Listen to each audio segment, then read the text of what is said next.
Istri kesayangan Tuan Yuan. Bab 15. Keputusan Nyonya Wulan. Setelah masuk ke dalam rumah, Kania langsung menuju ke arah kamar.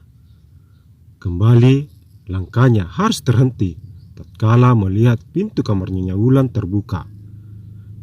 "Nyonya, apa Kania boleh masuk?" Kania setelah mengetuk daun pintu terlebih dulu. "Masuklah, nak," balas Nyonya Wulan dari arah meja rias. Kania pun segera masuk dan mendekat. Nyonya terlihat begitu cantik. Sanjung Kania menatap wajah Nyonya Wulan di dalam cermin dengan rambut terurai panjang. "Kamu bisa saja. Kalau aku benar-benar cantik, tidak mungkin suamiku pergi meninggalkanku bersama perempuan lain." Wajah sendu Nyonya Wulan tampak di dalam cermin. Jodoh dan rezeki itu sudah ditentukan oleh Allah. Bukan karena Nyonya tidak cantik, maka Tuhan meninggalkan Anda. Mungkin Allah tahu kalau orang sebaik Anda tidak pantas hidup dengan pria yang tidak mengasihi Anda sepenuh hati. Mungkin betul katamu, nak. Sekarang aku akan berubah dan memulai kehidupan lebih baik lagi. Terima kasih atas semuanya." Nyonya Wulan menggenggam tangan Kania. "Sama-sama, Nyonya." Senyum Kania begitu manis. Tidak lama kemudian muncul Yuan dari arah pintu bersama dengan Lydia. "Ibu, coba tebak siapa yang datang?" Nyonya Wulan sontak berbalik dan mendapati Yuan dan Lydia berdiri tepat di belakangnya. Melihat Lydia, wajah Nyonya Wulan tiba-tiba berubah. "Selamat sore, Tante," sapa Lydia sambil tersenyum begitu manis. "Dari mana saja kamu selama ini? Dan kenapa muncul secara tiba-tiba di rumah ini?" "Lydia ke Paris, Tante, untuk..." Belum juga seluruh ucapan Lydia terselesaikan, Yuan segera menyambung. "Untuk sementara waktu, hal ini tidak usah kita bahas dulu.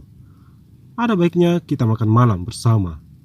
Ayo, Bu, biar Yuan bantu Ibu dan kita ke ruang makan." "Tidak usah, Yuan. Biar Ibu bersama Kania. Kamu dan Lydia boleh duluan, biar kami nanti menyusul." "Baiklah, kami duluan." Yuan dan Lydia segera keluar dari dalam kamar Nyonya Wulan. "Kania, apa kamu baik-baik saja?" tanya Nyonya Wulan. "Maksud Nyonya apa?" balas Kania. "Kamu tidak usah menyembunyikan perasaanmu. Ibu sudah tahu semuanya." "Maaf, Nyonya, Kania benar-benar tidak tahu maksud Anda." "Semua tentangmu dan Yuan sudah Ibu dengar dari Pak Tono. Kalian sudah menikah, bukan?" "Maafkan Kania, Nyonya. Kania tidak bermaksud untuk menutup-nutupi semuanya dari Anda. Hanya waktu saja yang kurang tepat untuk saya bisa jelaskan semuanya." "Aku paham, nak. Ibu berharap kamu bisa bertahan buat Yuan untuk melupakan Lydia. Aku tahu Lydia tidak benar-benar menyayangi Yuan seperti yang terlihat dengan mata kepala kita. Sudahlah, ayo kita makan malam sekarang." Nyonya Wulan berdiri dari tempat duduknya. "Baik, Nyonya." Kania sedikit membungkukkan badan. "Kamu tidak usah memanggil aku dengan sebutan Nyonya. Aku ini Ibu Yuan, ibu mertuamu. Jadi panggil saja Ibu seperti halnya Yuan memanggilku." Baik, Nyonya." Maksud Kania Ibu. Mendengar Kania terbata memanggilnya Ibu, Nyonya Wulan pun tersenyum. Keduanya melangkah ke arah ruang makan, di mana sudah ada Yuan dan Lydia sedang duduk di sana, sedangkan Pak Tono beserta teman-temannya berdiri tidak jauh dari mereka. Nyonya Wulan tersenyum, lalu duduk berhadapan dengan Yuan dan Lydia. Kania kembali ke tempat biasa, bergabung dengan Pak Tono dan yang lain. "Kania, kenapa kamu tidak ikut duduk? Tempatmu bukan di situ, tapi di samping Yuan."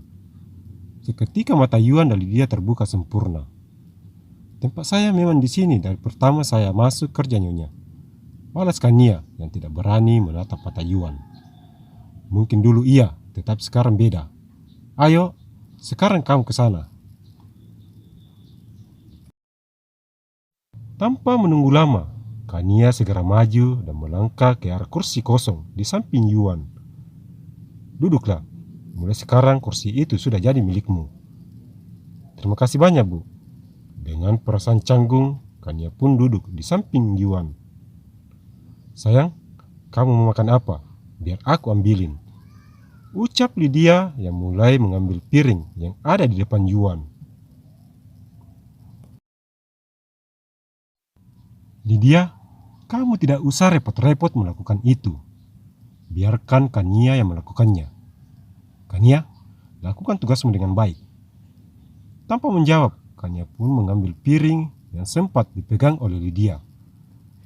Yuan tidak bisa berbuat apa-apa, walaupun dia tahu kalau saat itu Lydia ingin sekali protes.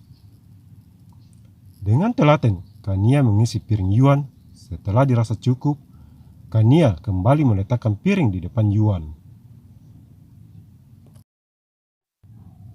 Silakan Tuan, bila ada yang masih kurang, tolong bilang pada saya, biar saya ambilkan buat Tuan.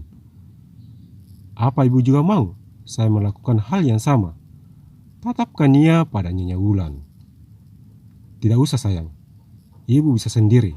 Sekarang kamu makan juga, balas Nyonya Wulan dan mulai mengisi piringnya dengan nasi dan lauk.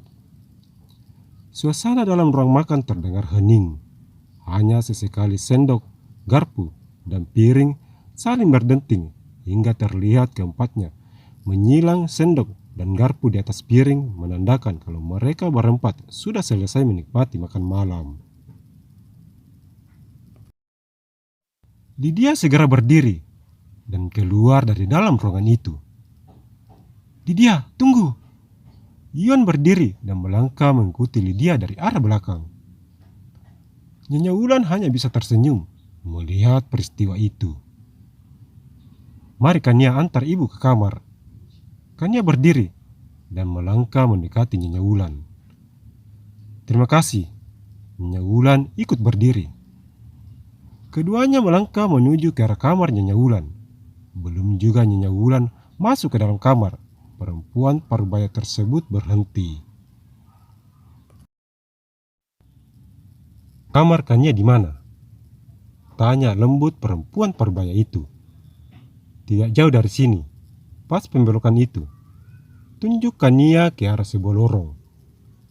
Kenapa kamu tidur di sana? Sekarang, ayo antar aku ke kamarmu. Nyonya Wulan memegang pergelangan tangan Kania. Keduanya pun melangkah ke arah kamar Kania, melewati sebuah lorong kecil dan tiba di sebuah kamar yang ukurannya kira-kira 3x3. Kania segera membuka pintu dan mempersilahkan Nyonya Wulan untuk masuk.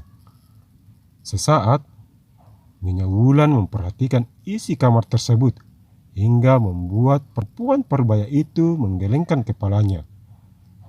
Kembali Nyonya Wulan keluar dari dalam kamar. Lalu kemudian, Pak Tono, cepat kemari. Nyonya Wulan sedikit meninggikan suara. Tidak berselang lama kemudian, muncul Pak Tono dan 2 orang pelayan datang menghampiri mereka. Iya Nyonya Besar, ada apa Anda memanggilku? Sekarang, kemasi semua pakaian Nyonya Kania dan bawa ke kamar Yuan. Baik Nyonya, kalian berdua cepat kerjakan apa yang baru saya diperintahkan Nyonya Besar. Perintah Pak Tono pada kedua pelayan yang datang bersamanya. Baik Tuan. Kedua pelayan tersebut segera masuk dan mengeluarkan semua pakaian Kania dari dalam lemari dan memasukkannya ke dalam tas. Bu, Kania di sini saja. Bagi Kania, kamar ini sudah cukup untuk Kania tempati. Kamu itu istri Yuan, otomatis rumah ini rumah kamu juga. Kamu tidak usah sungkan, ada ibu yang selalu ada di pihakmu. Kania tidak bisa berkata-kata lagi. Keputusan Nyonya Wulan adalah keputusan tetap. Tidak lama kemudian, seluruh pakaian Kania sudah tertata rapi di dalam tas. Pak Tono Dan kedua temannya segera membawa tas-tas Kania ke arah kamar Yuan, diikuti Kania dan Nyonya Wulan dari arah belakang. Jangan lupa untuk terus dukung channel ini dengan cara memberi like, komen, subscribe, like, dan share. Terima kasih.